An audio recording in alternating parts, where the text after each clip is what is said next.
শ্বশুর বাড়ি কতদিন আছিলি? 8 মাস। কয়দিন থাকবি এনে? যে পর্যন্ত খালাস না হয়। মানে কি তুই কি আসামি নাকি যে খালাস হবি? আরে ব্যাগ খেলতে কি কোনো সময় মানুষ হবি না? এটা দেখ দেখ। আয় আয় করছস কি? খাইয়া খেয়ে পেটটারে বানাইছস কি আমার মতন করছস একেবারে? হ্যাঁ গেলি গে কুত্তার পেট নিয়ে আইলে একেবারে গরুর পেট নিয়ে। তোর জামাই বয়ে বয়ে খালি তোরে খাওয়াইছে না? সারারে পাইলে না কিরে মারতাম তুই। কইছে দেখ আমার কপালটা, আমি তোর বিয়াতে থাকতে পারলাম না।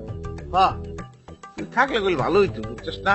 3 জনে মিলাইয়া বাসর করে থাকতাম। আব্বারে কইছিলাম বেড়া রাজি হয়।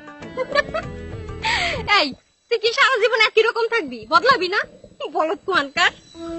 ধর্না তোরা না কতদিন কইছি আমাদের বলত কবি না? আমি নিজের চোখে দেখছি সাদ দেখি কইরা বলত বানায়। হায় রে কষ্ট, অবলা প্রাণীটা কথাও কইতে পারে না, কষ্টের কথা জানানো দিতে পারে না, কষ্টে খালি উঠে আর বহে। আমার আর হাসাইস না, শেষে দেখবি হাসতে হাসতে আমি দম আটকায় মরে গেছি।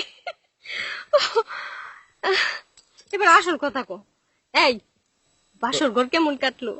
কেমন আর বউ, এ আসিল উপরে আমি আসিলাম নিচে। এই কি করছ তুই? আবার কি কই, ওই যে ঘুমের মধ্যে বাপের গায়ের ব্রেজের পাউডার দি না, এরম পাউডার দিছি হে করলো রাগ, পরে আমি খাটে চলে গেলাম গা। তোর অভিমান ভাঙায় উপর উঠেলো না? অভিমান ভাঙে এবার উপরে উঠাবো। নিচে যাইয়া 5 মিনিট শুইতে পারি নাই, হঠাৎ শুনি কি মেঘ ডাকে। এরপরে দেখি না মেঘ তো না, হে নাক ডাকতেছে। আইয়া মানুষের নাকের ডাক বলে এরম কতুই। আরে না না, হ্যাঁ নাকে মনে হয় কোনো দোষ আছিল। এটা আমার আমার না মনে হয়েছিল যে ইয়ে কোমরে এটা ঘুষি মেরে না নাকটা ফড়া ভালো দিয়ে একদম। হইছে বুঝছি আপনি বিরাট মরদ, কিন্তু যেটা বাঙ্গনের সেটা তো ভাঙতে পারো নাই। ভাঙছি এই তুই কি ভাঙছ? কাঠ ভাঙিয়া ভালো দিচ্ছি। খাটি ভাঙতে পারবি? এই দেখ কেন, তুই যেমন অভিমান করছিস তোর বউ তো অভিমান করতে পারে, সেটা ভাঙাবি না? দেখা পড়ছে সারা জীবন তুই এমনই রয়ে গেলি, এতক্ষণ এসে বইতে করলি না তো। বাহ। মাগো